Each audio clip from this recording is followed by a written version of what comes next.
வணக்கம். நான் உங்கள் டாக்டர் ராஜா ஏகாம்பரம் பேசுகிறேன். நான் பொள்ளாச்சியில் குழந்தைகள் நல மருத்துவராக இருக்கேன். இந்த சிங்கப்பூரில் நடக்கக்கூடிய இந்த மீட்டிங் சிறப்பாக நடக்க என்னுடைய வாழ்த்துக்கள். இன்றைக்கி ஒரு சர்க்கரை வியாதியும் பாலியோ உணவு முறையும் பற்றி பேச சொல்லி கேட்டிருக்காங்க. சர்க்கரை வியாதி பற்றி நான் எதுக்காக பேசுகிறேன் அப்படின்னா, எனக்கு கடந்த 16 வருஷமாக சர்க்கரை நோய் இருந்தது. மருந்து மாத்திரைகள் எடுத்து கொண்டிருந்தேன்.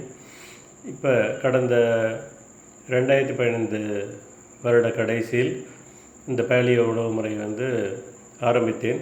ஆரம்பித்த ஒரு மாதத்திலே சர்க்கரையோட அளவுகள் கொஞ்சம் கொஞ்சமாக கம்மியாயிட்டு என்னுடைய மருந்துகளை கொஞ்சம் கொஞ்சமாக குறைக்க முடிந்தது. ஒரு 2 மாதத்துக்கு பிறகு மாத்திரைகளை சுத்தமாக நிறுத்திவிட்டு உடற்பயிற்சி மூலமாகவும் உணவின் மூலமாகவும் என்னுடைய சர்க்கரை அளவுகளை கடந்த ஒரு வருடமாக மாத்திரைகள் இல்லாமல் கட்டுப்பாட்டில் வைத்திருக்கிறேன். அதனால் இந்த பாலியோ உணவு முறை எப்படி சர்க்கரை நோய்க்கு உதவும்னு சொல்லி உங்களுக்கெல்லாம் சொல்கிறதுக்காக இந்த ஒரு வீடியோ. இப்போ நம்ம சாதாரணமாக சாப்பிட்டுக்கிட்டு இருக்க நம்முடைய உணவில் மாவு சத்து 90% சாப்பிட்றோம். கொழுப்பும் புரோட்டீனும் ரொம்ப கம்மியாக சாப்பிட்றோம். அந்த அதிகமாக நம்ம மாவு சத்து சாப்பிட்றப்ப நம்மளோட ரத்தத்தில் சர்க்கரையோட அளவுகள் அதிகமாகுது. அதிகமானோடனே நம்மளோட உடம்பு இன்சுலின் சுரந்து அந்த சர்க்கரை அளவை கட்டுப்படுத்தினோன்னு நமக்கு பசி எடுக்குது. ஒரு 2 மணி நேரம் கழித்து திரும்பவும் நம்ம சாப்பிட்றோம். இதே போல் மாவு சத்து அதிகமாக உள்ள உணவுகளை சாப்பிட்றோம். மேலும் மேலும் நம்ம இதே மாதிரி சாப்பிட்டுட்டே இருந்தோம்னா உடம்பால் ஒரு அளவுக்கு மேலே இன்சுலின் கொடுக்க முடியாது. அந்த கண்டிஷனுக்கு பேர் இன்சுலின் ரெசிஸ்டன்ஸ்னு பேர்.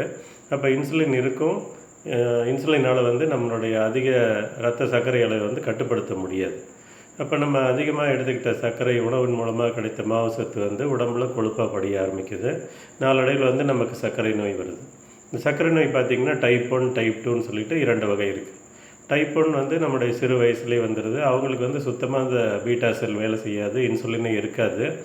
அவங்க கண்டிப்பாக அவங்களுடைய ஆயுட்காலம் முழுவதும் இன்சுலின் எடுக்கணும். இந்த பாலியோ உணவு முறை எடுத்தாலும் அவங்க மாவு சத்து குறைவாக சாப்பிட்றதுனால அவங்களுக்கு இன்சுலின் தேவை குறைவாக இருக்கும். இப்போ அவங்க இன்சுலின் எடுத்துக்கிற அளவோட மிக குறைந்த அளவு 3ல் 1 பங்கு கூட எடுக்க முடியும் உடற்பயிற்சி இந்த பாலியோ உணவு முறை மூலமாக. பெரும்பாலான நமக்கு இருக்கக்கூடிய சர்க்கரை வியாதின்னு சொல்லி பார்த்திங்கன்னா அது டைப் 2 தான், வயசான அப்புறம் வரக்கூடியது. அந்த சர்க்கரை வியாதி பார்த்திங்கன்னா இந்த பாலியோ உணவு முறை மூலமாகவும் உடற்பயிற்சி மூலமாகவும் கட்டுப்பாட்டுகள் நம்ம வைக்க முடியும். நம்ம இந்த பாலியோ உணவு முறை எடுக்கும் பொழுது மாவு சத்து 90%க்கு பதில் 10% நம்ம எடுக்கிறோம். 40 கிராமுக்குள்ளார சர்க்கரை மாவு சத்து சாப்பிட்றோம். கொழுப்புன்னு பார்த்திங்கன்னா நம்ம இருதயத்துக்கு கெடுதல் செய்யாத ஹெல்த்தி ஃபேட் நம்ம எடுக்கிறோம். ஒரு 50% எடுக்கிறோம். மிதமான புரத சத்து 30லேருந்து 40% எடுக்கிறோம். உடற்பயிற்சி மிதமாக நமக்கு ஒரு நடைப்பயிற்சியோ இல்லை நம்மளால் இப்போ சிறு வயதாக இருந்தால் ஒரு கேம்ஸ் விளையாட முடியும், இல்லை ஜிம்முக்கு போக முடியும். நம்மளால் என்ன செய்ய முடியுமோ அந்த உடற்பயிற்சியை செய்யணும். இப்போ இந்த உணவு முறையை ஆரம்பிக்கிறதுக்கு முன்னாடி பார்த்திங்கன்னா ஒரு பேசிக் பிளட் டெஸ்ட், அதாவது நம்ம மாஸ்டல் செக்அப் பண்ணுற மாதிரி நம்மளுடைய உடல் உறுப்புகள்லாம் எப்படி இயங்குது, நம்மளோட லிவர் ஃபங்க்ஷன் எப்படி இருக்குது, கிட்னி ஃபங்க்ஷன் எப்படி இருக்குது, நம்மளுடைய உடலில் என்ன பிரச்சனை இருக்குதுன்னு பார்த்துட்டு அந்த இரத்த பரிசோதனை முடிவுக்கு தகுந்தவாறு நம்முடைய மருத்துவரின் ஆலோசனைப்படி நம்ம இந்த உணவு முறையை ஆரம்பிக்கணும். இப்போ ரத்தத்தில் ஏதாவது பிரச்சனைகள் இருந்தால் அதுக்கு தகுந்த மாதிரி இந்த உணவு முறையை மாற்றி சாப்பிடணும். எல்லோரும் ஒரே அளவு புரத சத்து சாப்பிட்றது, எல்லோரும் ஒரே அளவாக கொழுப்பு சாப்பிட்றது, நினச்ச அளவு சாப்பிட்றதுங்கிறது இந்த டயட் கிடையாது. நம்மளுடைய உடல் உழைப்புக்கு தகுந்த மாதிரியும் நம்மளுடைய உடல் எடைக்கு தகுந்த மாதிரியும் நம்ம சாப்பிடணும். இப்போ இந்த உணவு முறை இந்த ரிசல்ட்லாம் பார்த்துட்டு ஆரம்பித்த உடனே இப்போ நமக்கு சர்க்கரை வியாதி இருக்குது அப்படின்னா தினமும் ஒரு டைரியில் நோட் பண்ணிக்கணும். நம்ம எவ்வளோ உடற்பயிற்சி செய்கிறோம், எந்தெந்த நேரத்தில் என்ன சாப்பிட்றோம், நம்ம சாப்பிடாமல் எவ்வளோ ரத்த சர்க்கரை அளவு இருந்தது, சாப்பிட்டு 2 மணி நேரம் கழித்து எவ்வளோ சர்க்கரை இருந்தது அப்படின்னு தினமும் பார்க்கணும். ஏன்னா மாவு சத்து நம்ம குறைவாக சாப்பிட்றதுனால நமக்கு சர்க்கரை மாத்திரைகளோடவும் இன்சுலினும் மிக குறைந்த அளவு தான் தேவைப்படும். அப்போ அந்த மாத்திரை நம்ம இந்த உணவு முறை ஆரம்பித்த சில நாட்களிலே இல்லை சில வாரங்களிலே சர்க்கரையை நமக்கு குறைய ஆரம்பித்து விடும். அதுக்கு தகுந்த மாதிரி உங்களோட மருத்துவரின் ஆலோசனைப்படி கொஞ்சம் கொஞ்சமாக நீங்கள் சர்க்கரை மருந்துகளை குறைத்து கொண்டே வரலாம். இப்போ உங்களுக்கு சர்க்கரையினால் ஏதாவது காம்ப்ளிகேஷன் இருக்குது, கிட்னி ப்ராப்ளம் இருக்குது, ஹார்ட் அட்டாக் அதுக்கெல்லாம் மாத்திரை சாப்பிட்டுட்ருக்கீங்கன்னா அந்த மாத்திரைகளெல்லாம் நிறுத்தக்கூடாது. இப்போ உங்களுக்கு ஒரு HDL குறைவாக இருக்குது அப்படின்னா இப்போ இதில் சொல்லக்கூடிய சப்ளிமெண்ட்ஸ் ஒமேகா 3 எடுத்திங்கன்னா உங்களுடைய HDL வந்து அதிகமாக வாய்ப்பு இருக்குது. வைட்டமின் D3 உங்களுக்கு குறைவாக இருக்குன்னா மதிய வெயிலில் வந்து உங்களுடைய தோல் படும் பொழுது உங்களுக்கு வந்து அந்த வைட்டமின் D அதிகமாக வாய்ப்பு இருக்கிறது. அந்த வைட்டமின் D அதிகமாகிறப்ப உங்களோட இன்சுலின் ரெசிஸ்டன்ஸ் ரிவர்ஸ் ஆவதற்கும் இன்சுலின் நன்றாக வேலை செய்வதற்கும் அந்த வைட்டமின் D3 வந்து உங்களுக்கு உதவியாக இருக்கும். இப்போ வந்து இந்த உணவு முறை வந்து நம்ம ஆதி காலத்தில் இருந்த மனிதன் வந்து அந்த உணவு முறை தான் இந்த பேலியோ டயட். அப்போ வந்து அவங்க வந்து குறைந்த மாவு சத்தும் இந்த அவங்க சாப்பிட்ட உணவில் வந்து கொழுப்பும் புரோட்டீன் தான் இருந்தது. அவங்களுக்கு வந்து இந்த மாடர்ன் டே டிசீசஸ் எல்லாம் இல்லை, இந்த உடல் பருமன் இல்லை. அப்போ அந்த உணவில் வந்து நம்ம சாப்பிட முடியுமான்னு பார்க்குறப்ப அதே மாதிரி நம்ம சாப்பிட முடியாது. இப்போ சாப்பிட்ற உணவில் வந்து எது மாவு சத்து குறைவாக இருக்குது, எது வந்து நம்ம கெடுதல் பண்ணாத கொழுப்பு எதுன்னு சொல்லி பார்த்து சாப்பிட்றோம். இப்போ இந்த உணவு சாப்பிட்டுட்டே இருக்கிறப்ப கொஞ்சம் கொஞ்சமாக வந்து சர்க்கரை அளவு குறைய ஆரம்பிக்கும். குறைஞ்சி வந்து நார்மலாக 100க்கு கீழே சர்க்கரை தொடர்ச்சியாக ஒரு வாரம் இருந்ததுன்னா உங்களுடைய மருந்துகளை கொஞ்சம் கொஞ்சமாக அதுக்கப்புறம் நீங்கள் குறைக்க ஆரம்பிக்கலாம். நீங்கள் வந்து அந்த இன்சுலின் ரெசிஸ்டன்ஸ் ரிவர்ஸ் ஆகி HbA1cன்னு சொல்லிட்டு 3 மாதத்தோட ஆவரேஜ் சுகர் வந்து ஒரு இன்சுலின் ரெசிஸ்டன்ஸ் குறைந்து 5.5க்கு கீழே வர வரைக்கும் உங்களுடைய மருத்துவரின் ஆலோசனைப்படி கொஞ்சம் கொஞ்சமாக மருந்து வந்து குறைத்து எடுக்கணும். இப்போ உங்களுக்கு இது கூட வந்து என்னென்ன சப்ளிமெண்ட்ஸ் தேவைப்படும் அப்படின்னா, இப்போ உங்களுக்கு வைட்டமின் B12 குறைவாக இருந்தால் அந்த மருந்து தேவைப்படும். இல்லை உங்களுக்கு வந்து வைட்டமின் D3 மிகவும் குறைவாக இருந்ததுன்னா வைட்டமின் D3 புரோட்டோக்கால் கூட வந்து வைட்டமின் K2 மெக்னீஷியம் எல்லாம் தேவைப்படும்.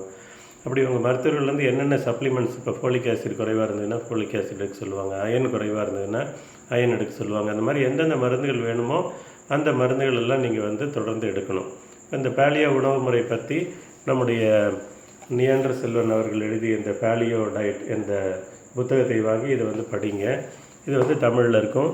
அப்புறம் வந்து நம்முடைய சிவராம் ஜெகதீசன் எழுதிய உன்னை வெல்வேன் நீரழிவுன்னு சொல்லிட்டு இந்த புத்தகத்தையும் படித்திங்கன்னா இதில் வந்து சர்க்கரை நோய் எப்படி வருகிறது, எந்தெந்த வகை இருக்கிறது, என்னென்ன மருந்துகள் இருக்கிறது, இந்த உணவு முறை வந்து எப்படி வந்து இந்த சர்க்கரை நோய்க்கு உதவுகிறது, கர்ப்ப காலத்தில் ஏற்படும் சர்க்கரை நோய், மற்ற எல்லா சர்க்கரை நோய்களுக்கும் எப்படி இது வந்து உணவு முறையின் மூலமாக எப்படி கட்டுப்படுத்த முடியும் என்று இந்த புத்தகத்தில் எளிதாக விளக்கி கூறியிருக்கிறார்கள்.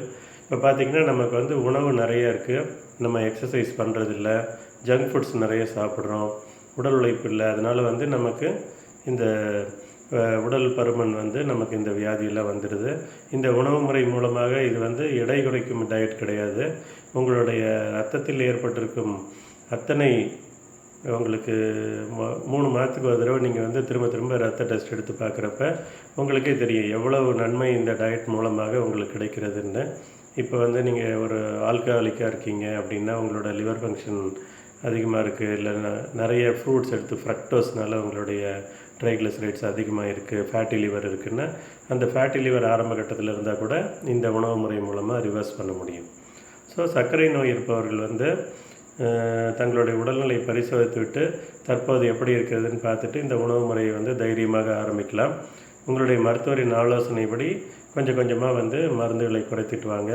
நீங்களாக வந்து உங்கள் பக்கத்து வீட்டில் சொன்னாங்க, என்னுடைய நண்பர் சொன்னாருன்னு சொல்லிவிட்டு தவறுதலாக இந்த உணவு முறையை ஆரம்பிக்காதீங்க. டெஸ்ட் பண்ணாமல் இந்த உணவு முறையை ஆரம்பிக்க வேண்டாம். நீங்கள் வந்து முறையான படி இந்த உணவு முறையை ஆரம்பித்து தகுந்த ஆலோசனையின்படி எடுத்துக்கொண்டு வந்தால் உங்களுடைய சர்க்கரை நோயை கட்டுப்பாட்டில் வைத்து சர்க்கரை நோயினால் வரக்கூடிய சர்க்கரை நோய் பார்த்திங்கன்னா ரொம்ப மோசமானது. உங்களுடைய தலையிலேருந்து கால் வரைக்கும் அத்தனை உறுப்புகளையும் பாதிக்கும். இப்போ வந்து உங்களுடைய கண்ணில் வந்து டயபெட்டிக் ரெட்டினோபதின்னு வந்து உங்களுடைய விஷன் போக வாய்ப்பு இருக்கிறது. கிட்னி ஃபெயிலியர் வர நெஃப்ரோபதி வந்து கிட்னி ஃபெயிலியர் வர வாய்ப்பு இருக்கிறது.